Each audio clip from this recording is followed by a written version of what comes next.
오늘 읽은 본문의 말씀을 가지고 이 백성이 듣지 아니하였고 라는 제목으로 우리 같이 말씀의 은혜를 나누기를 원합니다. 여러분, 오늘 이 본문은 열왕기하 21장 내용은 히스기야의 아들인 므낫세가 12살의 왕이 돼서 무려 55년을 유다를 통치를 합니다. 그가 어떤 통치를 했는가 하는 것이 21장에 기록이 되어져 있습니다. 일반적으로 이 므낫세의 통치의 원년을 BC 697년으로 봅니다. 근데 여러분, 이때가 히스기야의 뒤를 이어서 므낫세가 왕이 됐지만 히스기야가 아직 안 죽고 살아 있었어요. BC 701년에 사네립의 그 아수르 군대 18만 5천 명이 예루살렘에서 참패를 당했습니다. 그리고 이어서 히스기야는 이제 병이 옵니다. 근데 그 병에서 낫지요. 그리고 하나님께서 이사야를 통해서 15년 생명 연장의 약속을 주셨습니다. 그러니까 히스기야는 BC 701년부터 15년을 더 산 거예요. 그러니까 BC 686년까지 살았다고 볼 수 있습니다. 그러니까 이 히스기야와 므낫세 사이에는 공동 통치 기간이 있는 거예요. 그게 12년 정도 되는 거예요. 근데 이런 공동 통치 기간을 가졌다는 건 뭡니까? 그 아버지가 가지고 있던 통치 철학, 어떤 이 정책의 개념, 이런 것들이 충분히 아들에게 이어질 수 있는 시간적인 개연성이 확보가 됐다는 거죠. 근데 므낫세는 자기가 실권을 딱 갖게 되자마자 어떻게 하느냐? 히스기야하고는 전혀 다른 길로 갑니다. 그게 뭐냐면 파격적인 우상숭배 정책이었습니다. 우리가 도저히 이해가 안 되는 게 이 부분입니다. 어떻게 히스기야 왕이 정말 혼신을 다 바쳐서 신앙의 개혁을 이루었는데, 그것도 12년이라고 하는 상당한 기간 동안 공동 통치를 하면서 이게 충분히 므낫세에게 전달이 되어졌을 것 같은데, 므낫세는 왕이 되자마자 이걸 다 깨트려 버렸어요. 그리고 온 나라를 뭘로 만들었습니까? 우상천지로 만들어 버린 거예요. 어떻게 이럴 수가 있을까? 그래서 오늘 첫 번째는요, 이 므낫세의 우상숭배 정책에 대해서 좀 한번 살펴보려고 합니다. 이 므낫세가 왕이 되고 난 뒤에 이 므낫세의 초미의 관심사, 그 뭐였겠습니까? 그건 두말할 것도 없이 국가 안보였을 겁니다. 어떻게 하면 이 나라에 다시는 강대국이 쳐들어와서 전쟁이 터지는 그런 일을 우리가 피할 수 있을까? 아버지였던 히스기야 왕 시절에 이런 전쟁의 큰 위기가 있었지 않습니까? 그래서 므낫세는 처음부터 제일 고민이 뭐냐면 이거였어요. 어떻게 하면 이 나라에 전쟁이 일어나지 않도록 할 것인가? 당시 유다의 가장 큰 위협 세력은 말할 것도 없이 아수르였습니다. 우리는 이제 BC 701년에 사네립이 예루살렘에서 참패를 당하고 본국에 돌아가서 열왕기하 19장 37절을 보면 그의 아들들에게 그들의 신전에서 암살당한 것으로 나오니까 이게 연결되는 사건으로 보거든요. 근데 그렇지가 않습니다. 역사를 보면 사네립은 BC 681년까지 살아요. 681년에 죽고 그 아들 에살핫돈이 그때 왕이 됩니다. 그러니까 므낫세가 왕이 되고도 17년을 이 아수르 왕 사네립을 상대를 했었어야 했다는 것입니다. 므낫세는 항상 사네립을 보면 겁이 나는 거예요. 언제 저 사네립이 복수를 한다고 쳐들어 오지 않겠나? 군대를 이끌고 예루살렘을 치러 들어왔을 때 완전히 예루살렘은 초토화되고 나는 저 아수르의 포로로 끌려가지 않을까? 이게 늘 걱정이 되고 두려웠던 거예요. 그래서 그는 히스기야의 반아수르 정책은 자기가 감당하기에는 너무 무모한 정책이라고 보았던 겁니다. 그래서 어떻게 합니까? 친아수르 정책으로 선회를 합니다. 여러분, 고대 근동 지역의 문헌을 이렇게 보면은 사네립의 뒤를 이어서 아수르의 왕이 된 자가 에살핫돈입니다. 근데 이 사람이 이제 왕이 되고 나서 이 국고성을 짓고 큰 어떤 이 궁전을 짓고 건축을 했어요.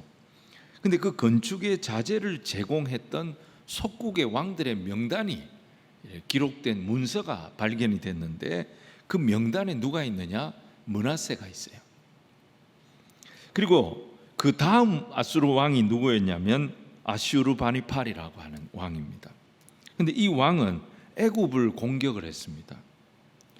이 애굽을 공격을 할 때 이 아수르 왕을 도왔던 그 주변 나라의 왕들의 명단이 기록된 이제 문헌이 발견이 됐는데, 거기에도 누구 이름이 있느냐?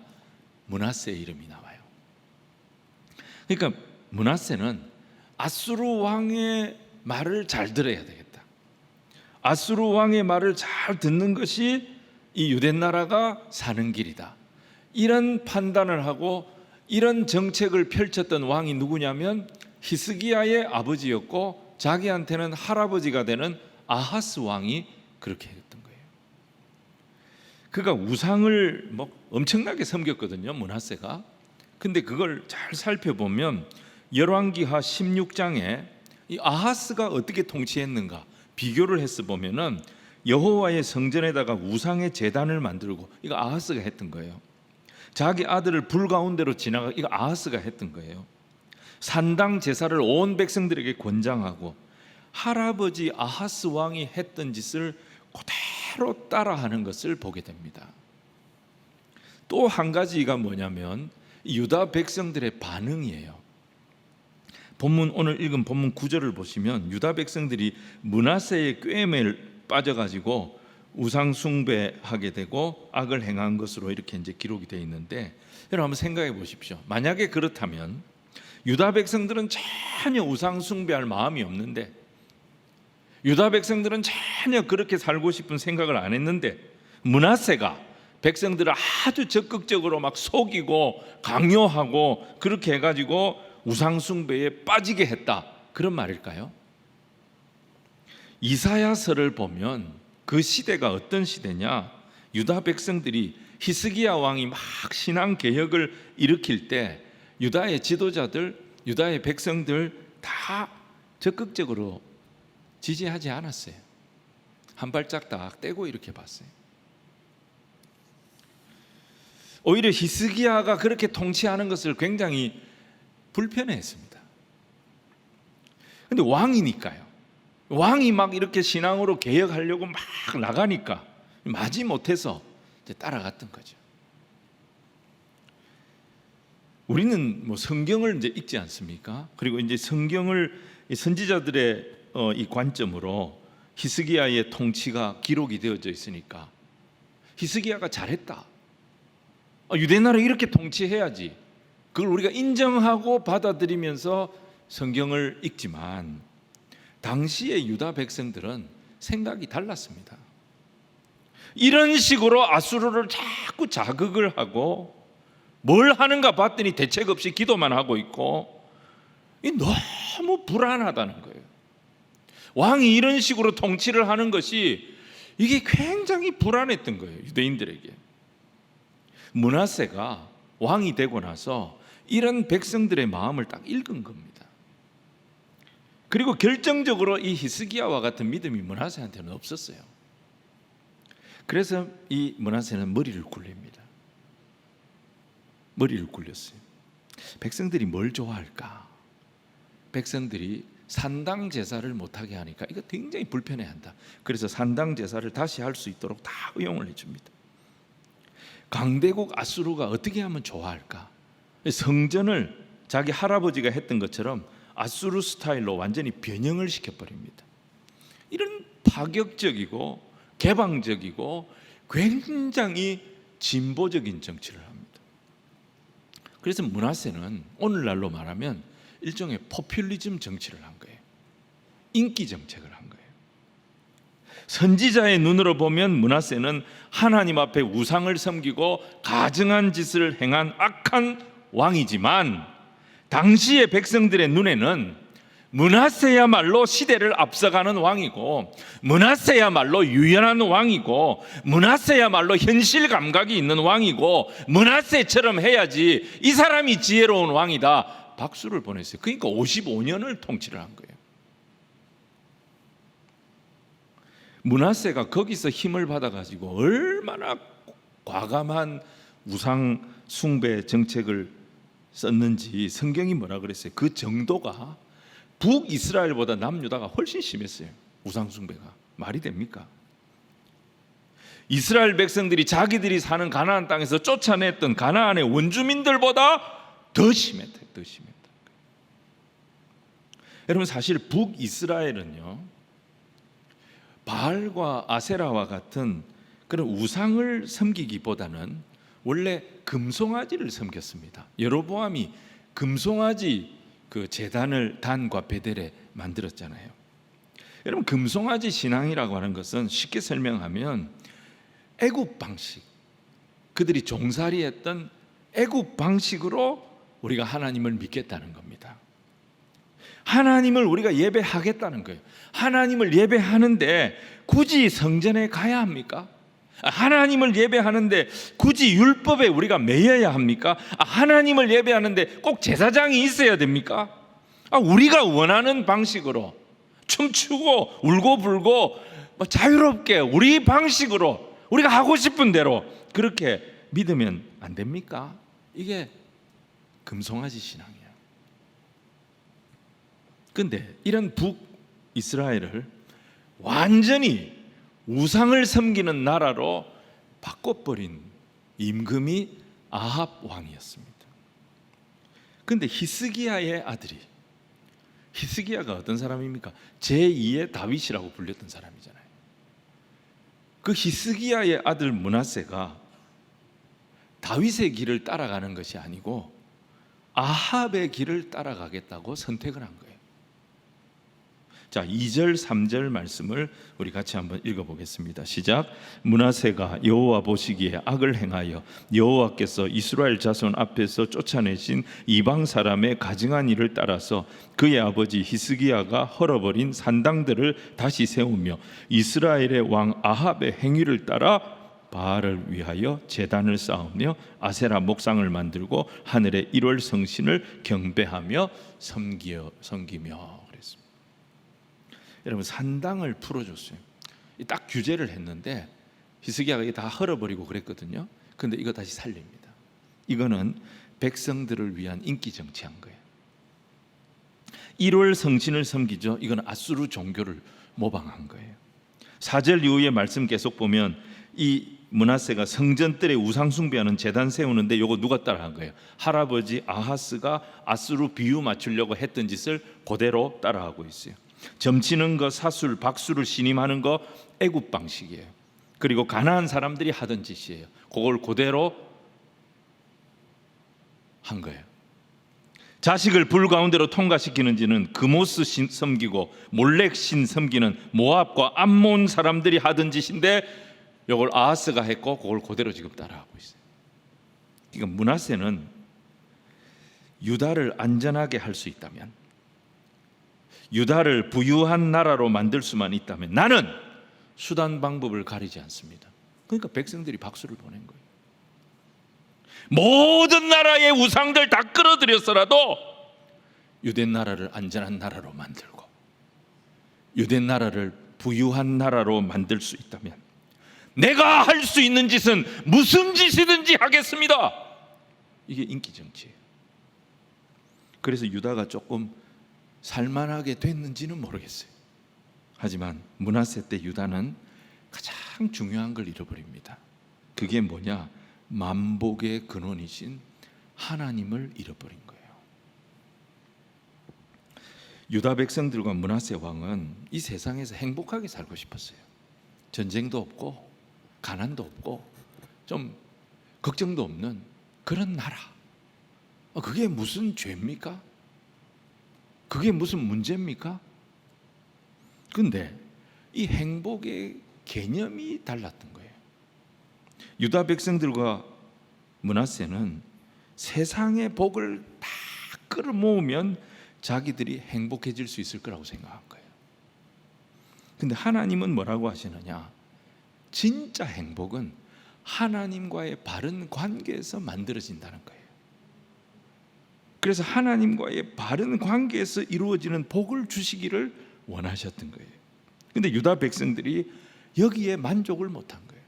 이걸 신뢰하지 못했던 거예요. 그래서 그들은 세상의 복을 선택했고, 세상의 복을 선택했을 때 하나님의 은혜에 단절이 온 거예요. 이 단절 때문에 유다가 망하는 거예요. 자, 8절 9절 말씀 우리 같이 한번 읽겠습니다. 8절 9절 시작. 만일 이스라엘이 나의 모든 명령과 나의 종 모세가 명령한 모든 율법을 지켜 행하면 내가 그들의 발로 다시는 그의 조상들에게 준 땅에서 떠나 유리하지 아니하게 하리라 하셨으나 이 백성이 듣지 아니하였고 므낫세의 깸을 받고 악을 행한 것이 여호와께서 이스라엘 자손 앞에서 멸하신 여러 민족보다 더 심하였도다. 9절에 이 백성이 듣지 아니하였고, 이 오늘 설교 제목이죠. 여러분, 여기서 우리가 주목해야 될 말씀이에요. 므낫세 왕과 이 유다 백성들이 여호와께서 다윗과 솔로몬에게 이르신 하나님의 말씀을 안 들었다는 거예요.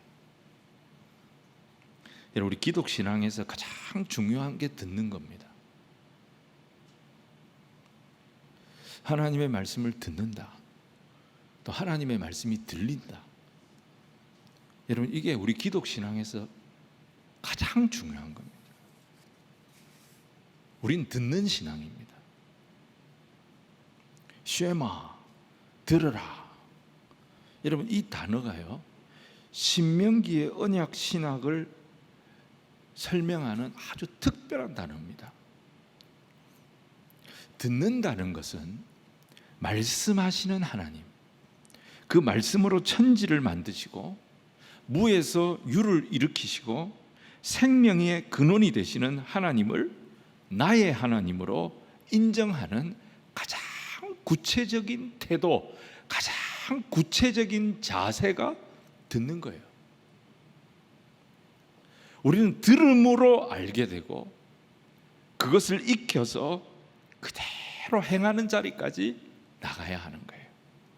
그래서 이 들으라라고 하는 이 명령은 예수님도 자주 사용하세요. 마태복음에 보면 곳곳에서 귀 있는 자는 들을지라, 귀 있는 자는 들으라. 천국 복음을 우리 주님 선포하실 때마다 이 선언을 하십니다. 여러분, 므낫세의 반역은 여호와 하나님의 말씀을 듣지 않는 거였어요. 여호와 하나님의 말씀을 듣지 않는 것이 뭐냐? 하나님을 거절한 거예요. 그 결과가 어떻게 됩니까? 약속의 땅에서 쫓겨나는 거였습니다. 자, 12절 13절 말씀을 우리 읽겠습니다. 같이 읽습니다. 시작. 그러므로 이스라엘의 하나님 여호와를 말하노니 내가 이제 예루살렘과 유다에 재앙을 내리리니 듣는 자마다 두 귀가 울리리라. 내가 사마리아를 잰 줄과 아합의 집을 다림 보던 추를 예루살렘에 베풀고 또 사람이 그릇을 씻어 엎음같이 예루살렘을 씻어 버릴지라. 사무엘상 3장 11절에 엘리 가문을 멸하실 때, 여러분 여기 보면 듣는 자마다 두 귀가 울리리라 이 말씀 나오잖아요. 이게 똑같이 쓰였습니다. 사무엘상 3장 11절. 두 귀가 울린다는 말이 무슨 말이냐면 귀가 멍멍해지고 가슴이 그냥 내려앉을 정도로 무서운 말씀이라는 거예요. 엘리도 어떻게 했습니까? 사무엘을 통해서 하나님 경고의 말씀을 주셨는데 안 들었어요. 듣지 않았던 엘리의 집안과 듣지 않았던 므낫세와 유다는 똑같은 심판을 받습니다. 문제가 어디서부터 시작이 된 거예요? 안 들은 거예요. 안 들은 거예요. 듣지 않을 때 은혜의 단절이 왔어요. 듣지 않을 때 여러분, 가나안 땅의 모든 복은 하나님의 언약의 결과예요. 근데 그 하나님의 언약 백성이 하나님의 말씀 듣기를 거부할 때 그거 다 토해내야 되는 거예요. 그래서 멸망당하고 그 땅에서 쫓겨났던 것입니다. 은혜의 단절이 이렇게 무서운 겁니다. 자, 두 번째로 이 은혜의 단절의 원인을 조금 더 살펴보겠습니다. 여러분, 여기 이 므낫세와 유다의 은혜의 단절이 일어난 것에는 히스기야의 책임이 전혀 없지 않습니다. 히스기야가 어떤 사람입니까? 하나님께로부터 15년 생명 연장이라는 엄청난 은혜를 받은 사람이에요. 여러분, 히스기야는 역사상 유일한 사람입니다. 자기 인생에 주어진 시간이 얼마가 남았는지 알면서 살았던 사람이에요. 여러분, 혹시 자기 인생이 언제까지인지 그거 알면서 사는 분 있습니까? 없잖아요. 우리는. 고개 끄덕끄덕하는 분은 뭡니까? 히스기야는 정확하게 알았어요. 15년 연장받았잖아요. 몇 년까지 사실 것 같습니까? 이렇게 물어보면 히스기야는 정확하게, 저는 12년 3개월 13일 남았습니다, 뭐 이렇게 얘기할 수 있는 거잖아요. 여러분, 그 은혜의 시간, 이 은혜의 시간 동안 히스기야가 이 시간을 어떻게 썼어야 했을까요? 하나님께로부터 받은 이 은혜의 시간을, 내가 받은 그 엄청난 은혜를 자기 아들이 자기의 뒤를 이어서 왕이 될 사람이잖아요. 그 므낫세에게 계속 이 은혜를 전수해 줬었어야죠. 여러분, 은혜를 전수해 주는 것이 축복이에요. 빌축자, 복복자예요. 이것보다 더 귀한 게 뭐가 있어요? 내가 받은 은혜를 계속 전해주는 것. 여러분, 우리가 기억해야 할 것이 뭐냐면, 내가 아무리 복을 많이 받았다 할지라도 받은 복을, 받은 은혜를 나눌 줄을 모른다, 그건 복이 아닙니다. 더 이상 복이 아닙니다. 우리에게 주신 시간, 우리에게 주신 기회, 우리에게 주신 물질, 그거 나 위하여 쓰라고 주신 거 아닙니다. 그의 나라와 그의 의를 위하여 쓰는 겁니다.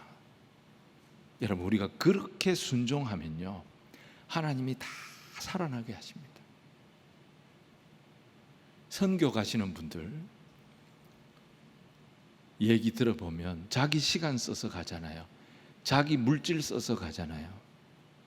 근데 가서 은혜는 자기가 더 받고 와요. 은혜를 베풀고 오는 게 아니라 은혜를 더 받고 온다니까요. 히스기야에게 이 은혜의 전수가 보이지를 않아요. 세상에 12년을 공동 통치할 수 있도록 하나님 시간을 주셨는데 이게 보이지 않아요. 여러분, 구약에 나타난 아버지의 모습이 어떤 모습입니까? 자기가 하나님께 받은 복을 자녀들에게 다시 나눠주는 아버지예요. 축복하는 아버지예요. 역대상 16장 보시면 다윗이 언약궤를 예루살렘에 모셔오는데 기어코 성공합니다. 너무 기분이 좋았어요. 예배하고 찬송하고 모든 일을 다 마무리하고 이제 다 집으로 돌아가는데, 여러분, 성경이 다윗이 집으로 돌아가는 이유를 뭐라고 말씀하셨는지 역대상 16장 43절 한번 같이 읽어보겠습니다. 같이 읽습니다. 시작. 이에 뭇 백성은 각각 그 집으로 돌아가고 다윗도 자기 집을 위하여 축복하려고 돌아갔더라.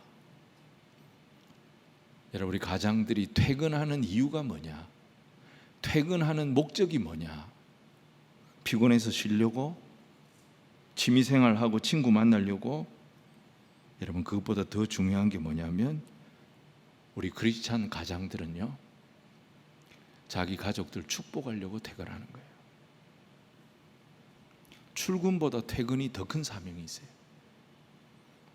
가장에게 하나님께서 온 가정을 축복하는 영적인 권세를 주셨어요. 내게 주신 하나님 은혜를 내 자녀들에게, 내 가족들에게 자꾸 전해주라는 거예요. 이게 유산 몇 푼 주는 것보다 훨씬 귀한 거예요. 아브라함이 축복할 때 이삭이 하나님의 언약의 사람으로 우뚝 세워집니다. 이삭이 야곱을 축복할 때 야곱이 장자의 권세를 가진 아들로 세워집니다. 창세기의 마지막 부분이라고 할 수 있는 48장, 49장 내용 한번 보세요. 전부 다 야곱이 요셉의 두 아들을 축복하고 자기의 12아들에게 자기가 받은 복을 다 나눠주는 내용이에요. 야곱은 자기 인생의 마지막 힘을 어디다 쏟았느냐? 자기 자녀들 축복하는 데 쏟았다, 이 말이에요. 가장의 권위를, 가장의 권세를 이렇게 쓸 줄 아는 우리 성도들 되시기를 주님 이름으로 축복합니다. 하나님, 제가 세상 일에 아무리 지치고 힘들고 피곤해도 집에 들어가서 제 가족들 축복할 수 있는 그 힘을 하나님 제게 주시고, 제 아이들과 대화하고 만날 수 있는, 함께 할 수 있는 그 힘을 허락하여 주옵소서. 여러분, 이게 우리 믿음의 가장들의 기도가 되어져야 될 줄로 믿습니다. 목사도 마찬가지예요. 사람이 잘 안 바뀝니다. 사람이 잘 안 바뀌어도 실망하지 않고 포기하지 않고 그 사람 끝까지 축복해야 됩니다. 목사는 아이들 데리고 나오면 생애 첫 예배 오면 위에서 축복하는 거예요. 새 가족 오시면 위에서 축복하는 거예요. 우리 아이 군대 갑니다. 그러면 그 아이 위해서 축복하는 거예요. 우리 아이 유학 갑니다. 그 아이 위해서 축복하는 거예요. 목사님, 이 아이가 이제 대학에 갑니다. 그 아이 위해서 축복하는 거예요. 결혼합니다. 그 아이 위해서 축복하는 거예요. 병자들 만나면 위로하고 축복하고 낫기를 기도하고, 내가 받은 은혜의 말씀을 주일마다 성도들한테 다 나눠주고, 이게 목사의 기쁨이고 목사의 사명인 것입니다. 여러분, 이번 주에 혹시 누구 만나는 계획 세우신 분들이 있습니까? 그분 왜 만나십니까? 이유가 분명해야 됩니다. 축복하기 위해서 만나시기 바랍니다. 창세기 47장에 보면요, 야곱이 아들 요셉이 총리가 된 덕에 이민 가잖아요. 애굽으로. 거기서 바로 왕 앞에 가잖아요. 바로를 만나는데 바로하고 야곱하고 할 얘기가 뭐가 있어요? 나이 물어본 거예요. 연세가 어찌게 되시오? 그래 물어봤더니 야곱이 뭐라 합니까? 내 나이가 몇 살 안 됩니다. 130살인데요. 험악한 세월 살았습니다. 이런 얘기 하잖아요. 그리고 나서 나오는데 여러분, 야곱이 그냥 안 나옵니다. 10절 말씀 보시면요, 야곱이 바로를 축복하고 그 앞에서 나왔다, 이렇게 했습니다. 여러분, 이게 어른이에요.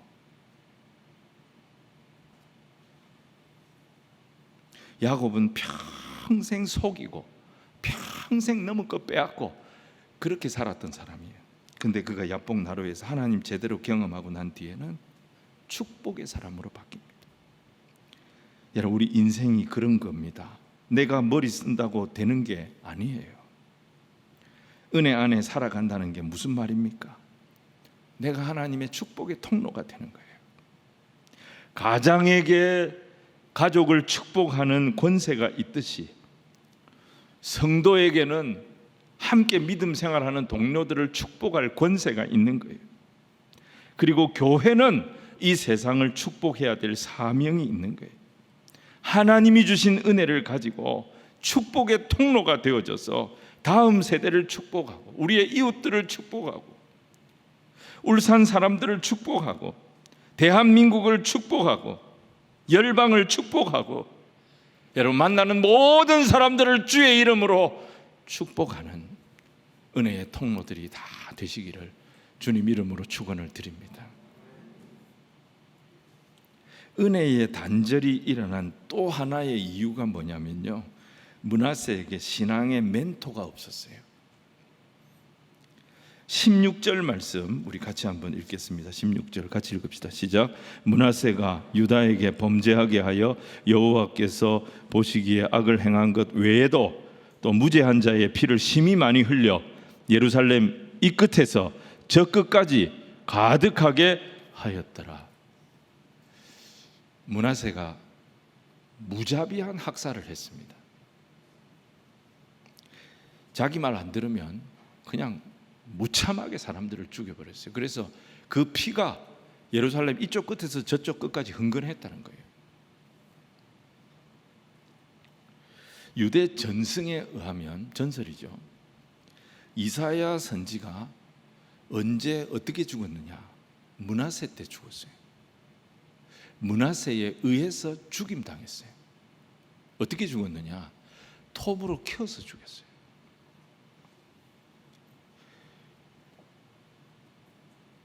므낫세가 이사야를 이렇게 죽였는데 누가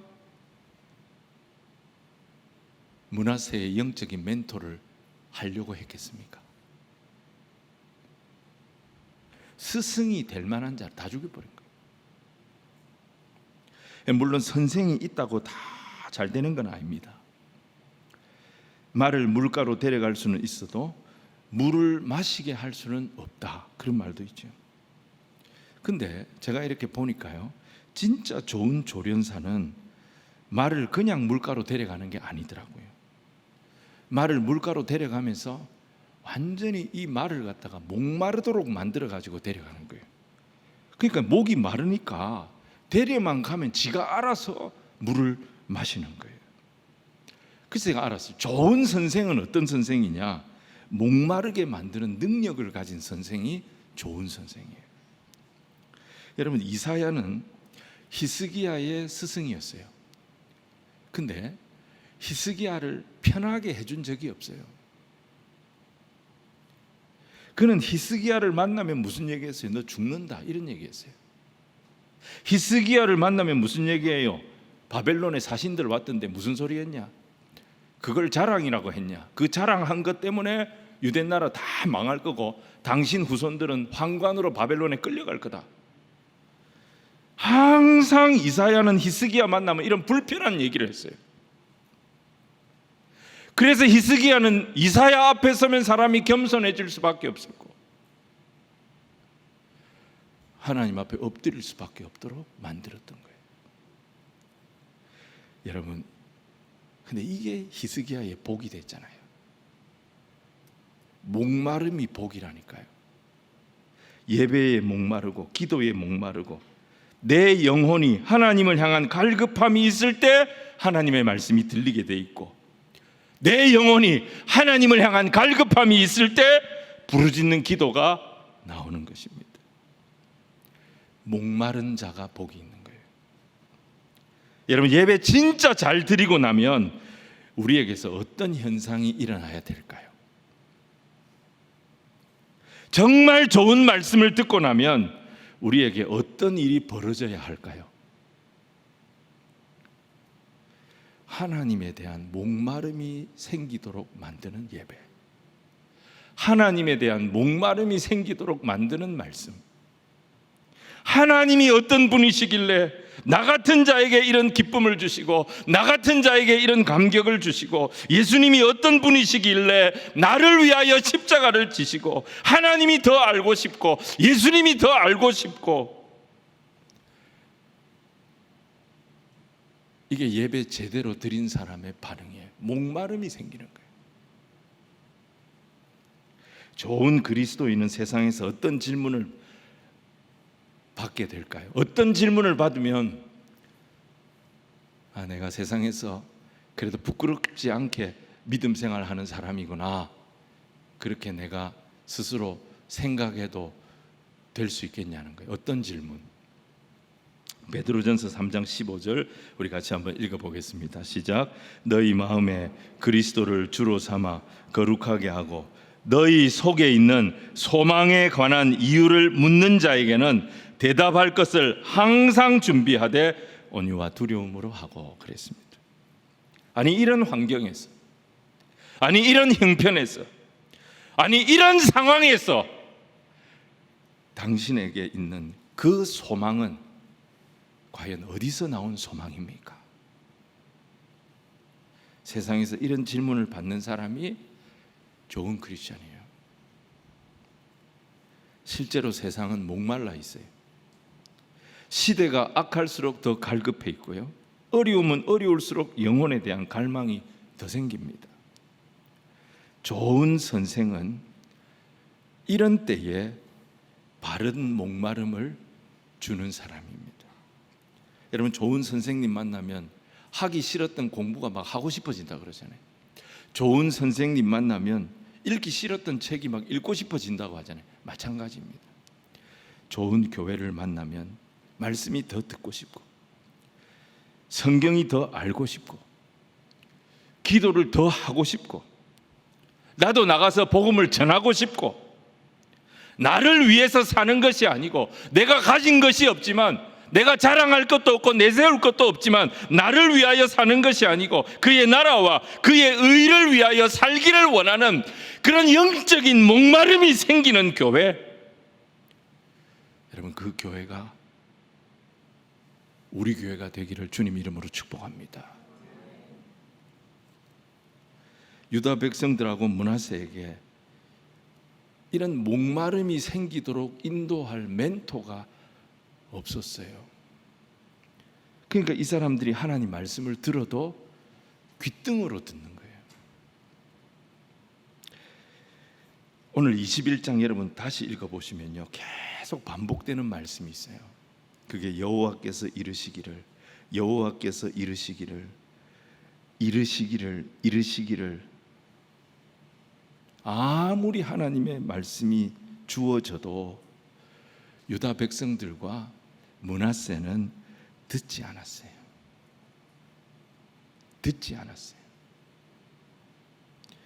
결국 여호와의 진노를 피하지 못하게 됐던 것입니다. 여러분, 하나님의 말씀이 우리의 삶에 들어오지 않으면 우리의 마음은 욕망이 지배합니다. 세상 염려가 지배합니다. 성령을 따르는 삶이 아니면 육체를 따르는 삶이 우리를 끌고 가는 거예요. 말씀이 들리지 않는 것, 이게 모든 문제의 시작입니다. 하나님의 말씀은 살았고 활력이 있다 그랬어요. 우리의 인생을 끌고 가는 힘이 있다는 얘기입니다. 여러분, 200일 성경 통도 기쁨으로 하시는 분들은요, 공통점이 갈급함이에요. 하나님의 말씀에 대한 갈급함이 있는 사람은 하나님을 부담스러워하지 않습니다. 하나님의 말씀을 가까이 하면서 하나님의 마음을 읽기 시작합니다. 하나님의 긍휼을 만나기 시작합니다. 그 사랑의 너비와 그 사랑의 길이와 그 사랑의 높이와 그 사랑의 깊이가 어떠함을 깨달아가기 시작합니다. 그래서 말씀을 가까이 하는 그 시간이 너무 좋은 거예요. 그 말씀을 붙잡고 성도를 위하여 축복하며 기도하는 그 시간이 너무 좋은 거예요. 남녀가 만나서 교제를 아무리 해도 상대방이 부담스러우면 결혼할 수가 없습니다. 사랑이 딱 들어오면은 가까워지는 거예요. 그때부터 그 사람이 보이기 시작하는 것입니다. 그 사람의 아픔이 보이고요, 그 사람의 눈물이 보이고요, 그 사람의 모든 형편이 보이고, 그러면서 더 가까워지는 거예요. 신앙생활도 마찬가지예요. 하나님의 말씀이 들어와야 돼요. 말씀이 우리를 목마르게 만들어야 합니다. 하나님의 말씀에 대한 갈증이 우리가 더 하나님을 사랑하게 만들고, 더 하나님을 알고 싶게 만들고, 그래서 하나님과 더 가까워지도록, 하나님과의 관계가 더 자연스러워지도록 만드는 것입니다. 그래서 아무리 세상이 앞이 보이지 않아도, 아무리 힘들고 어려워도 오늘 우리에게 가장 필요한 것은 하나님을 향한 갈급함입니다. 이 갈급함을 회복하는 저와 여러분이 되기를 주님 이름으로 축복합니다. 말씀을 맺겠습니다. 유다의 멸망이 사실상 확정이 된 때가 므낫세 때였어요. 그죠? 실제로 망하기는 한 60년 더 나라가 버티긴 버팁니다. 그 뒤에 아몬이라고 하는 행편없는 왕도 나왔지만 그 다음 왕이 누굽니까? 요시야입니다. 진짜 유다의 부흥의 마지막 불꽃을 일으켰던 왕입니다. 그 아들들이 계속 왕이 됩니다. 근데 유다의 멸망을 돌리지 못합니다. 므낫세 때 멸망이 정해진 거예요. 므낫세는 머리가 좋았어요. 계산 빨랐어요. 사람들을 어떻게 하면 좋아하는지, 국가들을 내가 어떻게 외교를 하면 우리가 버틸 수 있는지 잘 아는 사람이었어요. 므낫세는. 그래서 55년을 통치한 거예요. 근데 그는 하나님 말씀 듣지 않았어요. 오늘 성경은 그게 얼마나 어리석은가 이걸 보여주는 거예요. 여러분, 오늘도 마찬가지입니다. 우리가 하나님 의지하고 살고 하나님 믿고 사는 게 답답해 보이고 세상에서 내가 불리해 보일 수 있어요. 때로는 신앙생활 하기 때문에 내가 손해볼 때도 많습니다. 하지만 여러분, 그거 보지 마시고요, 내 귀에 하나님의 말씀이 들리는가 이걸 살피십시오. 하나님의 말씀이 들리면, 하나님의 말씀이 내 귀에 들리고 이 말씀 때문에 내가 오늘도 주님을 목말라 하고 있다면, 내가 주님을 더 기대하고 있다면 우리는 아무리 어려운 상황에 있어도 가장 복된 길, 바른 길을 가고 있는 겁니다. 염려하지 마시기 바랍니다. 이사야 30장 21절 말씀, 이제 이 말씀 읽고 우리 마무리하겠습니다. 같이 읽겠습니다. 시작. 너희가 오른쪽으로 치우치든지 왼쪽으로 치우치든지 내 뒤에서 말소리가 네 귀에 들려 이르기를 이것이 바른 길이니 너희는 이리로 가라 할 것이라. 여러분, 주님이 말씀하시는 길로 가면 되는 거예요. 왼쪽으로 가야 할지 오른쪽으로 가야 할지 우리는 방향을 못 잡을 때가 있어요. 근데 그때 내 귀에 하나님 말씀이 들리는 거예요. 내 귀에 하나님 말씀이 들리면 그 길을 따라가면 되는 거예요.